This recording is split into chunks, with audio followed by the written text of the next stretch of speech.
Hi to everyone, welcome to Academia Classes. मैं आदिल सैफी इस उम्मीद के साथ कि आप सब घर पर होंगे, सुरक्षित होंगे, स्वस्थ होंगे और दुआ करता हूं कि आप और आपके घर वाले सुरक्षित रहें। सब्जेक्ट वर्ब एग्रीमेंट सीरीज शुरू हो चुकी है जिसका ये 12th पार्ट है।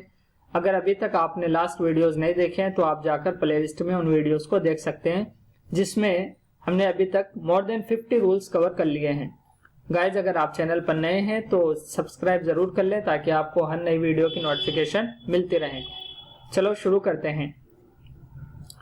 आज हम कुछ रूल्स डिस्कस करने जा रहे हैं। तो पहला रूल है हमारे सामने 58, रूल नंबर 58। ये रूल क्या है? ये है कि व्हाट, ये जो शब्द हम जिसका हम प्रयोग आमतौर पर सेंटेंस, ऐसा वाक्य बनाने करते हैं जिसमें हम प्रश्न पूछते हैं, क्वेश्चन बनाने के लिए हम व्हाट का प्रयोग करते हैं। यहाँ पे थोड़ा सा डिफरेंट मीन में इसका प्रयोग किया गया है। What used in the sense of, मतलब प्रयोग किया गया हो इन द सेंस ऑफ, कौन से अर्थ में? दैट विच और द थिंग विच, यानी इस अर्थ में जब व्हाट का प्रयोग किया गया हो वाक्य में। किस अर्थ में? दैट विच में और द थिंग विच वाले अर्थ में जब व्हाट का वाक्य में प्रयोग किया गया हो तो उस वक्त हम सिंगुलर वर्ब का प्रयोग करेंगे। यहाँ पर यही रूल है। एग्जाम्पल देखिए, एग्जाम्पल के जरिए से ये बात समझ में आ जाएगी।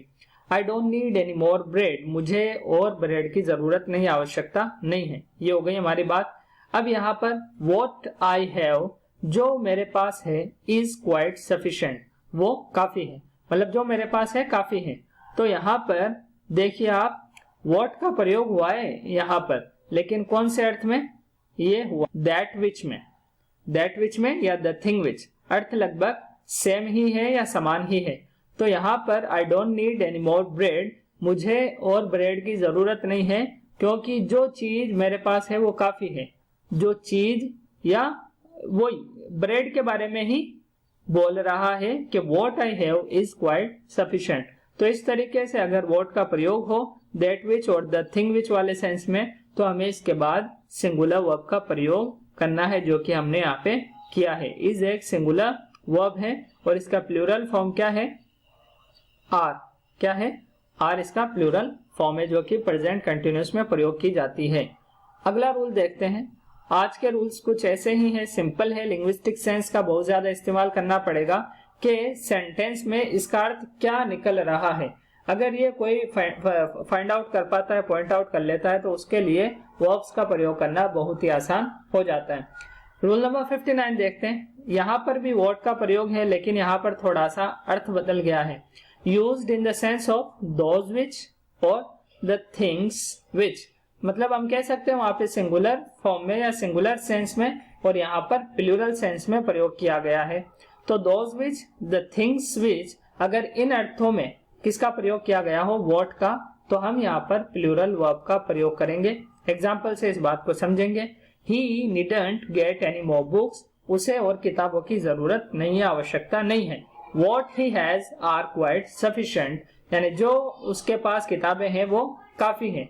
अब यहाँ पर what किसके लिए इस्तेमाल हुआ है असल में, यानी कि those which, यानी जो किताबें उसके पास है वो काफी है। तो यहाँ पर those which या the things which, इस वाले अर्थ में what का प्रयोग किया गया है। याद रखना है, what का प्रयोग अगर दैट विच या द थिंग विच के अर्थ में हो तो उसके बाद हम सिंगुलर वर्ब का प्रयोग करेंगे, और अगर व्हाट का प्रयोग दोज विच या द थिंग्स विच में, द थिंग्स विच के अर्थ में प्रयोग हुआ हो तो हम इसके बाद प्लूरल वर्ब का प्रयोग करेंगे। ये क्या है? हमारी प्लूरल वर्ब है और इसकी सिंगुलर फॉर्म क्या है अभी बताया मैंने आपको, वो क्या है? इज है। वहां पर हमने इसका प्रयोग किया था, हम यहाँ पे आर का प्रयोग कर रहे हैं। एक कॉन्सेप्ट है इन्वर्शन, ये समझ लीजिए क्योंकि आगे के जो रूल्स है उनमें ये बहुत समझ में आना जरूरी है, मालूम होना जरूरी है, वरना कॉन्सेप्ट क्लियर ही नहीं होता है। क्या है इसकी डेफिनेशन? गूगल अगर आप करेंगे तो आपको डेफिनेशन कुछ इस तरीके से मिलेगी। Inversion means putting the verb before the subject, we usually do it in the question forms. ये जो लास्ट वाला पार्ट है ये हम और आप जानते हैं, इसका प्रयोग भी करते हैं, लेकिन आई थिंक ये आपके लिए नया हो सकता है। ये क्या है कि इसका अर्थ ये होगा कि putting the verb before the subject, कि आपको वर्ब सब्जेक्ट से पहले रखनी होती है या आप रखते हैं। जब इस तरीके का स्ट्रक्चर बनता है तो उसे इन्वर्शन बोलते हैं। क्या बोलते हैं? इन्वर्शन। कुछ भी कॉन्सेप्ट नहीं है मुश्किल, कॉन्सेप्ट सिंपल है कि जब आप सब्जेक्ट से पहले वर्ब को रख देते हैं उसे ही इन्वर्शन बोलते हैं। एग्जाम्पल से समझिए, इससे पहले ये बात देख लिए क्या लिखा हुआ है कि we usually do it in question forms. हम करते हैं ऐसा, लेकिन जब क्वेश्चंस बनाते हैं तब करते हैं कि सब्जेक्ट से पहले हम वर्ब को रख देते हैं। जैसे does he go there, does he go there. अब डज पहले रख दिया, ही बाद में, जबकि ही सब्जेक्ट है और डज क्या है, वर्ब है। तो ये वाला इन्वर्शन कहलाता है, ये वाला स्ट्रक्चर इन्वर्शन कहलाता है। लेकिन क्वेश्चन फॉर्म्स के अलावा हम कहां पर ऐसा प्रयोग करते हैं कि हम वर्ब को पहले और सब्जेक्ट को बाद में रखते हैं। यहां पर देखिए आप, seldom have I seen such beautiful work, शायद ही कभी मैंने इतना खूबसूरत काम देखा होगा। यानी कि यहां पर देखिए ये शब्द सेल्डम शुरुआत में आया है, बिगिनिंग में आया है, beginning of the sentence with seldom. अब यहां पर सब्जेक्ट बाद में है और हैव पहले, जो कि वर्ब है। अब ये कोई क्वेश्चन सेंटेंस भी नहीं है, इंटेरोगेटिव सेंटेंस भी नहीं है कि हम पहले किसको रखें, वर्ब को रखें फिर सब्जेक्ट को। ये तो एक साधारण वाक्य है, अफर यानी कि असर्टिव सेंटेंस हम इसे कह सकते हैं। तो इसमें सब्जेक्ट बाद में और वर्ब पहले आइए तो कहा जाता है कुछ शब्द हैं अगर उनका प्रयोग वाक्य के शुरुआत में, बिगिनिंग ऑफ द सेंटेंस अगर उनका प्रयोग किया जाता है तो हम उनके साथ वर्ब का प्रयोग करते हैं और उसके बाद सब्जेक्ट का प्रयोग करते हैं, जो कि हम यहाँ पर देख रहे हैं। अगर इनका प्रयोग मिडिल ऑफ द सेंटेंस हो तो हम यहाँ पर सब्जेक्ट पहले फिर वर्ब का प्रयोग करेंगे। नीचे वाले एग्जाम्पल में आप ये भी देख सकते हैं कि I have seldom seen such beautiful work. अर्थ पूरा का वही है वाक्य का, लेकिन यहाँ पर जो स्ट्रक्चर, इंग्लिश स्ट्रक्चर सेंटेंस का वो बदल गया, तो हम यहाँ पर जो इन्वर्शन है उसको भी बदल देते हैं। यहाँ पर आपको इन्वर्शन नजर आ रहा है, सब्जेक्ट बाद में वर्ब पहले। यहाँ पर आपको इन्वर्शन नहीं बल्कि नॉर्मल स्ट्रक्चर नजर आ रहा है। तो ये इसे क्या कहते हैं, इन्वर्शन। ये एक टर्म है, आपको याद कर लेनी चाहिए, नोट डाउन कर लेनी चाहिए, और एक दो एग्जाम्पल आप उसके सामने लिख लीजिए और ये एग्जाम्पल लिख लिए। उनमें सबसे इंपॉर्टेंट इसको हाईलाइट कर लीजिएगा कि putting the verb before the subject, यानी सब्जेक्ट से पहले वर्ब को रखने का ही जो कॉन्सेप्ट है वो क्या कहलाता है, इन्वर्शन कहलाता है। अब आगे चलते हैं हम। रूल नंबर 60 देखिए, hardly, scarcely, rarely, seldom, never, no sooner plus verb plus subject. यही वो शब्द है, इनके अलावा भी कुछ और शब्द है जो आपको अगली वीडियोस में बता दिए जाएंगे, नेक्स्ट जो यानी कि चैप्टर होगा उसमें। तो hardly, scarcely, rarely, seldom, never, no sooner plus verb plus subject, ये शब्द अगर बिगिनिंग ऑफ द सेंटेंस यानी वाक्य की शुरुआत में आ जाएंगे तो पहले वर्ब बाद में सब्जेक्ट आएगा। ये कॉन्सेप्ट है। यहाँ पर क्या कहा जा रहा है, these words are used in the beginning of the sentence, मतलब इसका प्रयोग किया जाता है, इनका प्रयोग वाक्य के शुरुआत में किया जाता है। Used verb according to the subject which placed after verb, कोई मुश्किल बात नहीं है, सिर्फ ये बात है रखना आपको वर्ब को पहले है, लेकिन प्रयोग तो इसी सब्जेक्ट के मुताबिक ही करना है।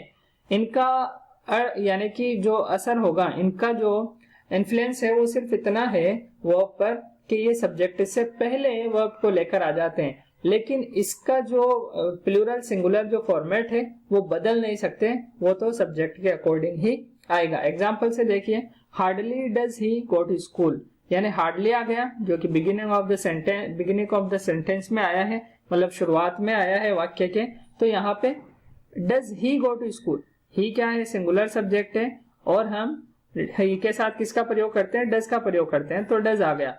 तो बस हार्डली से सिर्फ इतना चेंज हुआ है कि इन्वर्शन हुआ है। इन्वर्शन क्या हुआ है कि सब्जेक्ट बाद में और वर्ब पहले प्रयोग की गई है। तो उसी तरीके से hardly does he go to school, ये एक पूरा वाक्य है, वह शायद ही का है, मतलब वो शायद ही स्कूल जाता है, कहने का अर्थ ये है वाक्य का।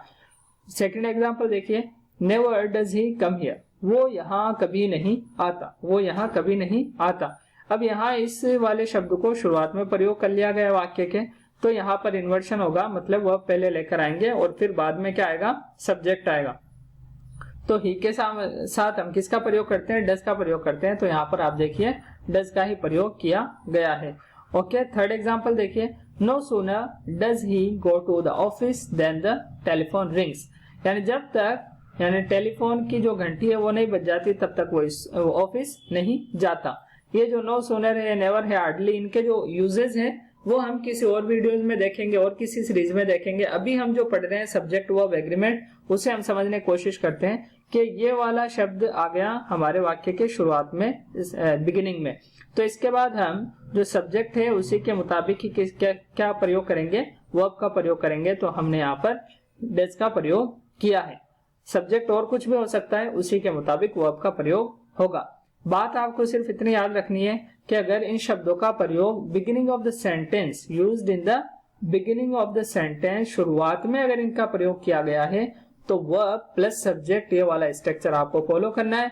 अगर ये वाक्य के शुरुआत में नहीं बल्कि मिड में इनका प्रयोग किया गया है तो फिर इन्वर्शन का प्रयोग करना जरूरी नहीं है और सही भी नहीं माना जाता है। ओके गाइस, रूल नंबर 61 देखते हैं। टू वर्ब्स, दो क्रियाओं का प्रयोग, used between not only but also.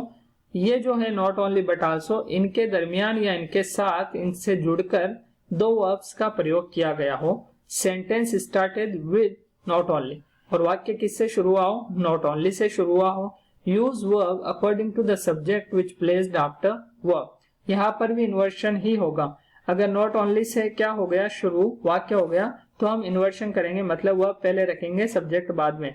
बात सिर्फ इतनी है कि आपको सब्जेक्ट के मुताबिक ही वर्ब का प्रयोग करना है, verb according to the subject which placed after verb. Example देखिए, not only does he read but he also rights.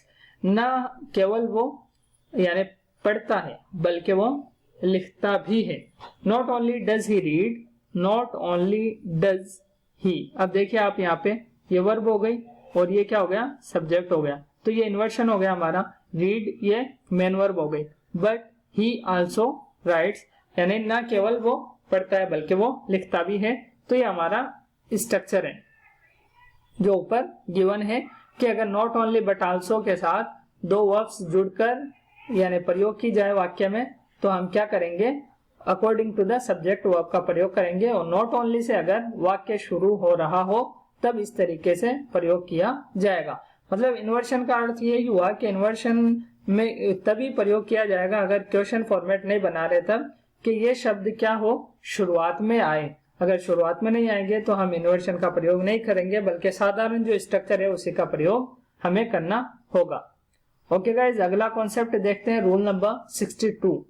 Much more, much less और लेस, ये शब्द हैं, अगर ये एज ए सब्जेक्ट आ जाए किसी वाक्य में, used as a subject of the sentence, बात कही जा रही है, इनमें से कोई शब्द किसी भी वाक्य का सब्जेक्ट बन जाए तो हमें क्या करना है, सिंगुलर वर्ब का प्रयोग करना है। एग्जाम्पल देखिए, much more remains to be done, यानी करने को बहुत कुछ बाकी है, करने को बहुत कुछ बाकी है। अब यहाँ पे मच मोर क्या है, सब्जेक्ट ऑफ द सेंटेंस है, तो यहाँ पर हमने किसका प्रयोग किया है, सिंगुलर वर्ब का। सिंगुलर वर्ब कैसे पता चली, क्योंकि एस फॉर्म है जो वर्ब की, वो क्या कहलाती है, सिंगुलर वर्ब कहलाती है, जिसे हम वर्ब की फिफ्थ फॉर्म भी बोलते हैं। सेकेंड एग्जाम्पल देखिए, little has been said and much less has been done, यानी कि बहुत ही कम कहा गया और बहुत ही कम किया गया। तो लिटिल हैज बीन सेड, ये हमने पहले पढ़ लिया है कि लिटिल के साथ हम सिंगुलर वर्ब का प्रयोग करते हैं। हम यहाँ पर मच लेस का प्रयोग देख रहे हैं, तो यहाँ पर कि बहुत ही कम कहा गया और बहुत ही कम किया गया।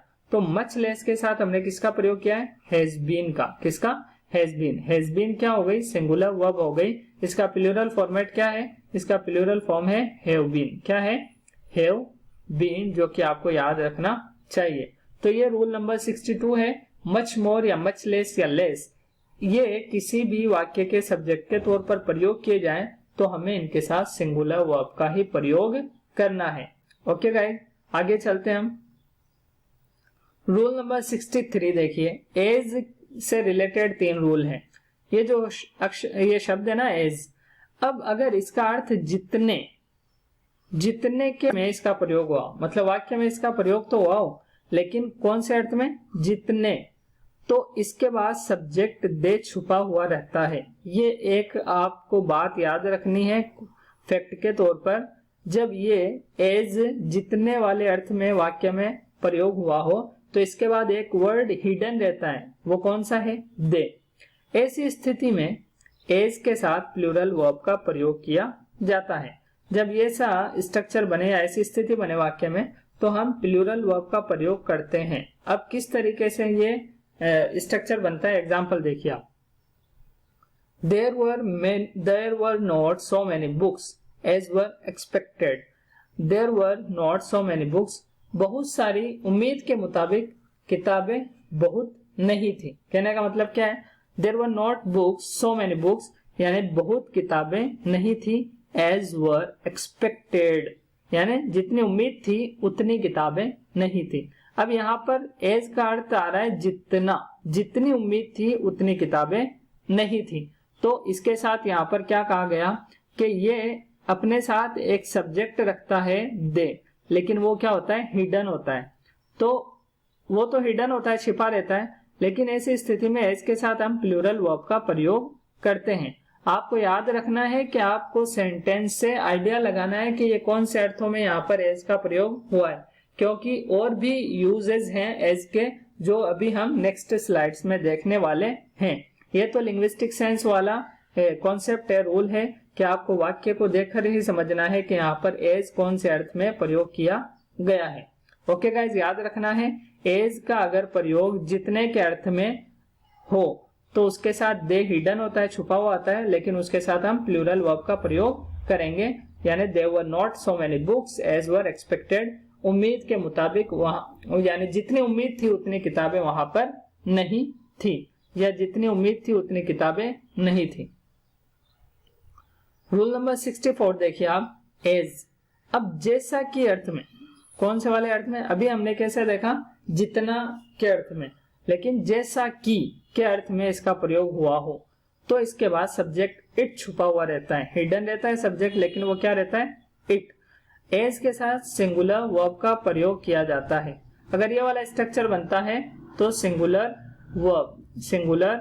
वर्ब का प्रयोग किया जाता है। एग्जाम्पल देखिए, there were not so many books as was expected.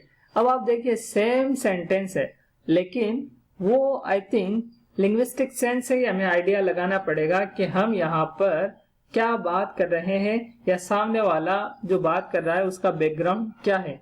तो there were not so many books, बहुत सारी किताबें नहीं थी, एज वॉज एक्सपेक्टेड, जैसा कि उम्मीद थी, जैसा कि उम्मीद थी। अगर इस अर्थ में इसका प्रयोग हुआ हो तो हम यहाँ पर एज के बाद किसका प्रयोग करेंगे?